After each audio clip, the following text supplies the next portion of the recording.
Hey, good evening, guys. It's KB5 MIQ Big Boy. We fixing to try to give this redneck ham shack stuff away from a 2,000 sub giveaway. I want to thank everybody who's entered the contest. The giveaway had more than I've ever had, a little over 50 entries this time. Guys, I appreciate it. I just want to remind everybody of one thing. All this stuff was donated to me. The little HF rig is brand new. The package with the serial number on it you'll need to keep for any updates.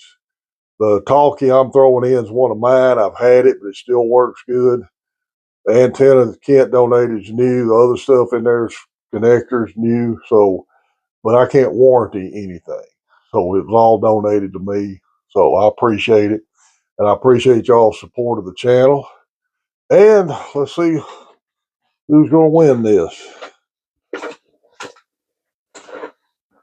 Put everybody's name on a little card, and let's see what we got here. And I got one right there. All right, who we got? GLEN GIRAD, W5WOC. GLEN, thank you. I'll be getting in touch with you. I'll send you an email tonight, and we'll get this stuff out to you. Guys, I appreciate it. Right there. Thank y'all. I really do. Plan on doing another one. Probably 2,500. I've had some people tell me they're going to send me some stuff for a giveaway. That's great. I appreciate it. But I want you to know something. If you send me any kind of ham-related product that one of these school clubs can use, I'm going to donate it straight to the school club in your name, and there'll be a picture of it in the videos. I appreciate it. Guys, it's still about 22,025, and I can't thank y'all enough. I've been doing this a little over 3 years now, probably close to 4. I enjoy doing it and going to keep it up. And I appreciate all y'all's support. One of my listeners, Melvin, and I'm going to send me a video, a link to a video, and I'm going to put the description of this video talking about Stakon or this Eyelet style connectors. I want to talk to y'all about them a little bit, and I'm going to try to do my little explanation on them. The video does a lot better than I do with it, but I think they get a little overlooked now with Anderson power poles being out there, and I'm in no way knocking Anderson power poles. I like them. I still have a little issue sometimes getting them to lock up just right, but they're great for ham radio. And also, I showed y'all a video where if you've got a trailer sitting out there that dogs might chew the trailer connection off, or like I do with cows, I've got a hay trailer that's too long for me to put in my hay lot. So I actually have it parked in the pasture behind my house. And what I did, I put Anderson power poles inside the frame, and I unplugged the trailer hookup off of it, just put it in the truck. That way no cow can chew on it, things like that, because baby calves are bad about it. But this video specifically talks about Stakon connectors. There's all kinds, or Stakon, whatever you want to call them. There's all kinds of crimpers you can use, but I highly recommend these original Stakon pliers. That's what they're made for. All right. This video, this guy talks about, I got some glasses on and magnifying glass. There's 2 or 3 different types of these things. Like this one here, I don't know if you can tell it, there's actually a little seam on this side. And I didn't realize for a long time there's really a right way or wrong way to put these on, because I've put a bazillion of them on in my career at the depot. Because out of my 37 years, I spent about 12 years rebuilding Bradley fighting vehicle and multiple launch rocket system vehicle instrument panels. And all the gauges had these little ring terminals on them, and I have replaced a bazillion of them. And this guy, in his video, you'll see it better than I can do it. He made a point to show this. If you cut one of these little connectors that's got the split, and you look here at this pliers, you've got a crimp in like a high side, and you got this half round opening here. Put it in there to where the split is in the top of the opening, just like that. And it'll crimp down better and more even, because you'll sometimes, if you turn the split down to where this protrusion's coming up, it'll split it or push one to one side, which makes sense, and I never thought about it that way. Also, we recommend having about a 1/16 of an inch of wire hanging out this end on the inside of it to make sure you got a good bit of wire in there on it. Now, all these connectors, now this is something I don't understand. I don't know how you can see it, but they've got the size and they've got the wire size recommend that you use on them stamped on the eyelet.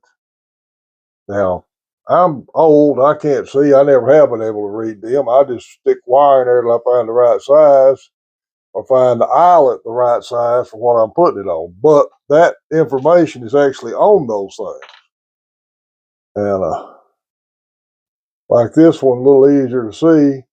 This is 12 10 gauge wire, a little bigger outlet. Now you'll notice some of these don't have the split. They're just one solid circular piece. I guess they're formed that way. So it shouldn't make any difference how you put them in those crimpers. But they're good. Butt splicers. Crimp 2 ends, we got to cut a piece of wire, add wire to it. These butt splicers work great.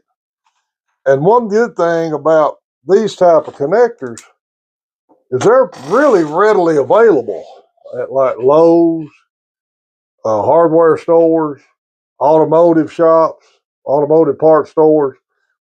You'll be able to find them easier than a lot of times you have to order Anderson power poles direct from electronics, ham manufacturer, ham retailer, or Amazon. I use them forever on ham radio, and I still use them a little bit. That's how I connected the power wire to the radio on my truck to the battery. Because these new trucks has got all these dang accessories, screw tops, and everything on these battery terminals. They're not like from the 70s. So I just found my eyelets and put them on the hot and the negative. I do have Anderson power poles inside the cab where I can take the radio out if I need to, but that's actually how I hooked to the battery. And power supplies, that's how I used to put every radio on power supply. The drawback to these, if you need to take it off, you got to shut your power supply down, unscrew it, take them all off. Invariably, the one you want off will be the first one that's on the power supply. Or you can do like I've done, redneck it, take some dikes, clip the wires, just leave the terminals on the power supply till you have a reason to take them off the next time. I've done that, and I've ended up with 2 or 3 extra sets just on there like little porcupines not being used. That's probably not a good practice, but I've done it for, off and on for years. But they're great to have. I kept them on my electrical trailer when I was doing electric work, but every once in a while, even doing residential electric work, I had a reason to use some of those things. Like hanging a ceiling fan that's got to come down a long pipe from like a long peak ceiling. You'd have to butt splice wire into that pipe to extend it down to wire the ceiling fan up. So they do have a lot of applications you can use them for, especially automotive, electrical, electronic, and they're good to have in your shack. I'm not no way trying to tell you to replace Anderson power poles with them at all, because they're here to stay and they do a good job in ham radio, especially if you're setting up go boxes or want to move radios from inside the shack out to a go box or something of that nature. I know Jeff he had trouble with one, and he's got his go box set up with his battery with Anderson power poles, and I know a lot of people use them like that, and that's great. They're a great asset to have in your shack. But don't overlook these ring terminals. But I do recommend original Stakon pliers to crimp them with. You can get all kinds of crimp wire strippers with crimpers made onto them, and I've used them in a pinch before, but I've always gone back and kept Stakons in my. They was in my tool belt. In fact, that pair there was in my tool belt when I was doing electric work. Kept them with me all the time. Melvin, thank you for sending that video. I'm gonna put the link to that video in the description to this video, and check it out. The guy explains them real good and shows you all different types about them. But there is going to be some of these terminals you're going to find that don't have a split, so I'm assuming you can put them in there any way you want to. Got a new slide I'm added. The 2 ham clubs I'm a member of now. I've got start times and dates. The meeting happens. Yes, they brought this up at the 4 States Amateur Radio Club this morning. The president said there's 250 hams in this 4 states area around Texarkana, and very few of them are a member of that club or any club. You know, I've had issues with ham clubs earlier, and I've talked about that in some earlier videos, but these 2 clubs do a lot to support the local community. 4 States is doing bell ringing every Christmas for the Salvation Army. And they also help with the Angel Tree Christmas gift distribution. Of course, McCurtain County is supporting those school clubs, and I really, really like helping those school clubs out because that's, they're the future youth of the future of this hobby, and we got to get them interested in it. So if you got a ham club in your area, or if you're in the area of McCurtain County, 4 States, Choctaw, Cass County, and you're not a club member, I know 4 States and McCurtain County, $20 a year. You don't have to attend every meeting if you don't want to, but paying $20 a year membership to a ham club helps keep the repeaters on the air. Because most of these clubs have repeaters that they have to maintain that helps keep them on the air and help support the hobby. That's all in my suggestion. Also, please consider a 1-year ARRL membership. Ham radio's kind of in I think, a gray area right now where we need to grow. We don't need to lose ground with anything else we've got. We don't need to lose any more manufacturers. We don't need to lose any more retailers. We don't need to lose any more hams.